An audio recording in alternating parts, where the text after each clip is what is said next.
We got a crazy market going on. We got high interest rates that is keeping people from buying houses. And then we got sellers that are holding on to their homes because they've locked into lower rates. They took advantage of the market when it was 3-4 years ago when we had seen interest rates around 3-2%. And today we're going to actually talk about what challenges are happening in today's market, and also what opportunities can come out of it if you know what the right proper direction is to take so that you can actually jump into your home and take advantage of some of these financial opportunities. And I got Tony from One Real Mortgage actually joining me today because he's going to give us a little bit of insight from the mortgage side and a little bit of experience of what's coming on from that perspective. And he's also going to talk about some of the programs and some of the loan options that are out there for you so that you can take advantage and make the best decision for yourselves. What I read in the Florida Realtors magazine or in the article that they sent out to us is that we have a lot of buyers actually holding on because they see these interest rates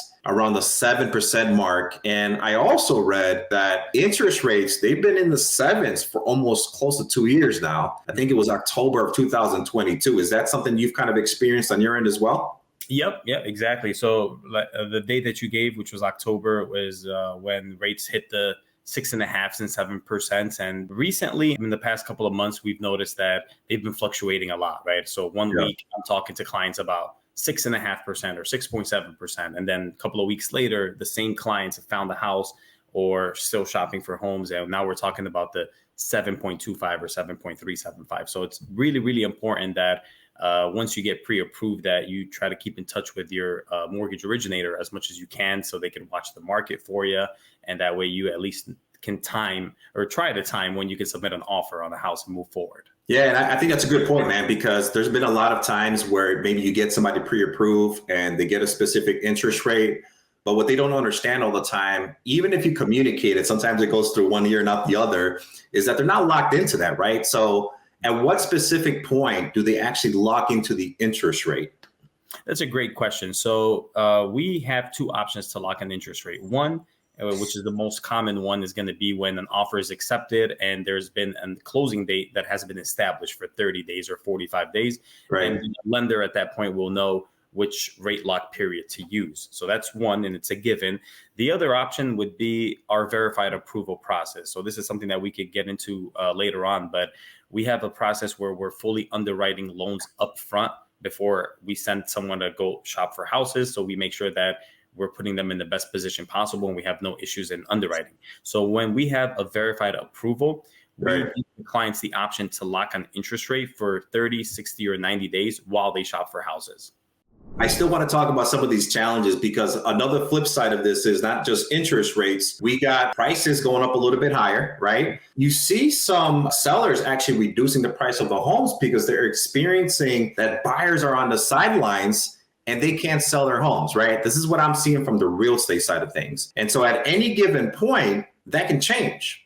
Mm-hmm. So what happens is that when sellers are becoming a little bit desperate to sell, that could be a awesome opportunity for buyers who need to buy because you can actually get a really good deal, whether it's the price on the home, whether it's money towards your seller concessions, or maybe even money to buy down the interest rate, right? These are some of the challenges that we're experiencing today. These are some of the challenges that home buyers are experiencing as well. So what kind of opportunities can you provide in your perspective in the mortgage world of why, if a buyer absolutely needs to buy because their situation calls for it, why should they be taking advantage of this opportunity with the current market as it is today? Yeah, definitely. That's another great question, Jose. And I've been experiencing that almost on a daily basis in the past 6 to 8 months now. Right now, when I'm talking to a client and they are telling me that, hey, we saw this house and kind of look at it online and notice that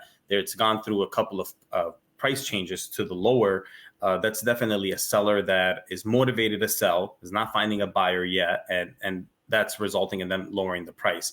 So I've had this conversation before with first-time buyers and even repeat buyers where, hey, if you notice that there's more houses on the market for sale, house prices are dropping a little bit, that should be an opportunity for you to jump on it, right? Of course, if it meets all your goals and needs, even with the rates being higher, right? I'll give you a really example. This is a very recent example. So I have a client in Georgia that just closed on the refinance this past Friday, right? He was locked into 8.25 last year, right? Bought a house, and he did, kind of raise the question about the interest rate. And I told him that's where the rates are at, but don't worry, they could only go down from here. We refinanced him. He closed on this past Friday with a 6.75% interest rate and owns the home now, right? Nice. So a really good point over here would be that when rates are higher, there's sometimes the competition is less, and that's a good opportunity for you to jump in on a house, because at the end of the day, things go up, they're going to go back down, right? And that's the interest rates. And you could own a home now, pay an extra $100 or $150, sometimes $200 a month, depending on how much you really like the home, depending on your finances. And then once rates drop, you take advantage of the lower interest rate and you still own the house versus right? Waiting until the rates drop. One, house prices are going to skyrocket again. Two, you're going to have more buyers than sellers, causing it, just multiple offer situations again, people buying houses in cash, just buying you out of the market. Yeah, it's a double-edged sword, right? Like 3 years ago, you get these crazy interest rates, which means you got a lot of buyers on the market. You got people who already own homes looking to move up and take advantage of low interest rates. And it's like you got all this competition where right now you don't have a lot of competition. So this is like the opportunistic time to actually get into a home. But again, only if your situation actually calls for it. Now, you mentioned first-time home buyers, and we know that first-time home buyers, they're experiencing some challenges because number one, they're not educated, right? Which is perfectly okay and perfectly normal. But some of the challenges that they also may have is maybe they don't have a lot of money put away, and they don't know how much to actually put away either for the purpose of actually buying a house. And so in turn, what typically happens is that because they lack that knowledge, they continue wanting to rent an apartment or a house, and they don't know about some opportunities that are out there for them that come in the form of down payment assistance. So can you talk a little bit about like the different types of programs that are out there, some of the grants that might be existing out there for them? Can you share a little bit of perspective on that topic? Yeah, definitely. So being a broker, we have a lot of options for down payment assistance programs and grants. There's not a one size fits all. It's every situation, every borrower, every client is different. Right. But these the down payment assistance programs, they're a little bit different, right? So for example, we offer a down payment assistance program for FHA, where the entire down payment is covered for the client, right? Yes. And this is a forgivable one. So if someone's buying, whatever it is, a $200,000 house and the down payment is $7,000, which is 3.5%, the lender is going to grant them that. And after they make their sixth payment, it's forgivable. They never have to pay it back, right? And what's cool about this is, I know you're mentioning first-time buyers, but this is for first-time buyers, repeat buyers, people with low income, even someone that volunteered, someone that donated blood before, right? So that's one product. We have other programs where it's an FHA down payment assistance program as well, but it's not forgivable. You have to pay the assistance back in the form of a 10 or 15-year loan with the low interest rate as well. It's probably like $50, $80 a month payment, just depending on how much you took out. Those are for the government loans for FHA, right? So both options will get your down payments covered. One is forgivable, one needs to be repaid. It just depends on the qualifying criteria. And then finally, we have a couple of options for conventional loans as well, where first-time buyers or repeat buyers as well. This is not a full grant, but normally conventional loans, they're like 3% or 5% down payment, depending on the lender. Right. With this one, the client can only put 1% as a down payment, and the lender is going to grant them the other 2% to make it a total. Nice. Now, it's not really just about the grant, but also if conventional rates right now are, let's just say, at 7%, that type of loan gives the clients not just the down payment assistance, it gives them a rate assistance as well. So rates are at 7, they could end up with a 6.4, 6.5, 6.6. Right. It's a great program. It's one of my favorite, at least. So. Yeah, man, it sounds like there's a bunch of options for people, and I'm sure there's pros and cons to either or. Mm-hmm. But I think the most important thing is that people need to know that there's options for them, right?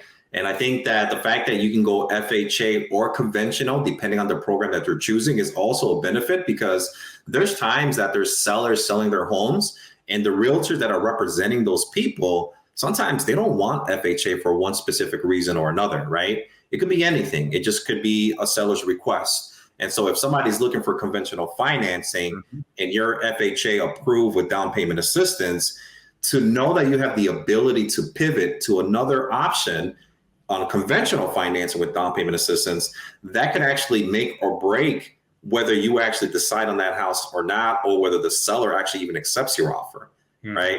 And so that's another little kind of little strategy there, that know what your options are, so that when you're talking to someone like Tony, you might get pre-approved on down payment assistance with FHA, but to hear that Tony can also possibly say, hey, there is that possibility of doing conventional if needed, that's also kind of something fantastic that a first-time home buyer needs to hear, right? Absolutely. You should see how many times I get calls from listing agents when they get the offer. They're like, they call me, "Are you sure this is conventional? It says 3% when they're getting 2%. I'm like, yeah, it is. It is 100%. Yeah. And it's crazy, right? Because, you know, as a public or as a buyer, you would think that realtors would know that, and not every realtor has that knowledge, right? They don't train us for this stuff. This is something that you are either taking that initiative of learning as a real estate agent, or you're not, right? So there's options. So believe me, what is like the criteria for some of these programs? And we could just pick one, right? There's times that people will have concerns about their credit score. You mentioned something about being a repeat buyer and being able to qualify for some of these programs. So talk to us a little bit. Let's start on the credit part of it, right? For somebody who's hesitant, because when they don't have down payment, the second concern is credit, or sometimes it's credit and then the down payment second, right? So what are we talking about when it comes to the type of credit score that one would need to qualify for some of these grants and some of these down payment assistance programs? Definitely. So all three grants that I mentioned, and even the other ones that we offer, they all start at a 620 and above credit score. But it doesn't necessarily mean that someone with a 620 and above credit automatically qualifies for that type of loan. We've seen clients with a 653 credit score sometimes, but they have, current late payments or something in collections that prevents them from qualifying for a conventional loan sometimes. So primarily, we want the credit scores to be at 620. A quick note, we don't want to see a lot of recent late payments in the last 6 to 12 months, for example, right? Anything in collections should be either out of collections or at least negotiated, or maybe on a payment plan. Primarily, it's always 620 and above.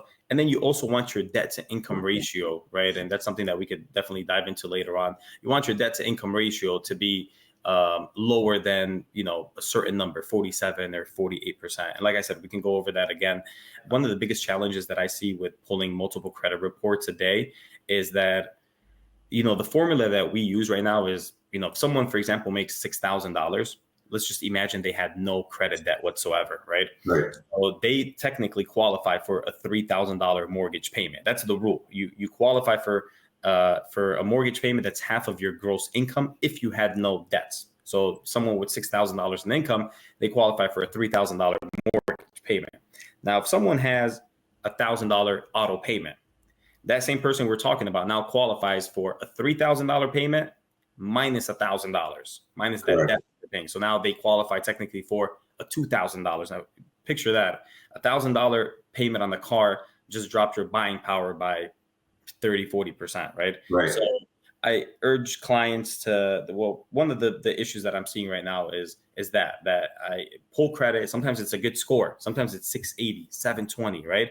But they just have personal loans, auto payment, co-sign for my cousin here, have a bunch of credit cards. I went on a shopping spree recently. So it's going to be a combination of good credit score and just low credit utilization with no late payments in the past 6 months, really. That's the clients that really fit that down payment assistance program criteria. That's crazy, man. That's like super in-depth information. And I think that sometimes when people hear that, it stops them from actually taking action of knowing where they actually stand. And a lot of things that I like to encourage people is to, first of all, help them overcome their fear of talking to a mortgage person, because they feel like, hey, until I take this advice that I just heard from Tony, I'm not going to apply at all. And the thing is that that's okay. It's not a terrible thinking, but at the same time, you guys need to be able to look at someone like Tony almost like you would look at someone like a doctor. Now, I don't think you have a doctorate degree, but I would say the same way you go visit a doctor to get your x-ray looked at, to know exactly what the problem is so that you can create a map as to what you need to do specifically. I think that is the proper step to take versus trying to do everything on your own. Would you agree with that statement? 100%. I've seen both of these happen before, where I've dealt with clients that had either credit issues or income issues, and we set up a game plan for them. I put some reminders on my calendar to follow up with them and perform soft pulls. And believe it or not, last year I probably had maybe 8 or 9 clients that didn't qualify the first time I met them. And when they followed the game plan, we were able to get them in homes. And on the other hand, I've had clients before where it's like they reach out and they're ready to buy now. Like, hey, I need to buy now because my lease is over next month and I don't want to sign another lease for another year. The rent is going up another $200 or $300, right? So I find that when I pull their credit and I look at everything, I tell them, I just wish you reached out to me 6 months ago. We could have worked on all of this 6 months ago or 3 months ago, and we would have been talking about which house you want to buy now versus why don't I qualify now. So very important to talk to someone that's a mortgage professional, that even if you're buying next year, right? Talk to someone now. If you're in a good position, they're going to give you advice on how to be in a better spot. And if you don't qualify, you're going to have 12 months to work on it. Yeah. And, one of the common things I sometimes hear from people is like, man, I don't want my credit score to drop. I get it, Jose. I think that's a fantastic idea. I don't want my credit score to drop. And it's like, well, it might, or it may not, right? And so the thing is that if it does cost you 3, 5, 7, maybe 10 points of a credit score drop, it's absolutely worth it, right? Because you're getting professional advice, a very clear plan to understand where you stand today and what it is you need to do in the future. If for some reason you're not ready and there is work to do, it's very well worth that 5 to 10 point drop. In my eyes, I don't know about what you think about that. Yeah, that's even if it drops you by 5 or 10 points. I always tell my buyers or even people that are refinancing, hey, listen, this is what you have credit for. It's for this specific reason and this specific reason only, with the exception of cars and loans and things like that. But I always tell people, listen, if you make your payments on time and your credit is great, when I pull it, that's what I'm going to see as well, right? Then there is also the not everyone gets convinced real quick either, right? Some people, for purposes, they don't want their credit pulled. They have their own personal reasons, right? Lenders could do soft credit inquiries sometimes. Well, most of the times, like for us at least, anytime I try to pre-approve someone, the first thing I do is a soft inquiry, look at it, tell the clients, hey, this is what I'm looking at, and then we go with the hard inquiry. So soft pulls don't affect credit, right? But even if a lender does not do soft pulls, one inquiry from one lender, and it's not like you're getting it pulled multiple times in the next several weeks.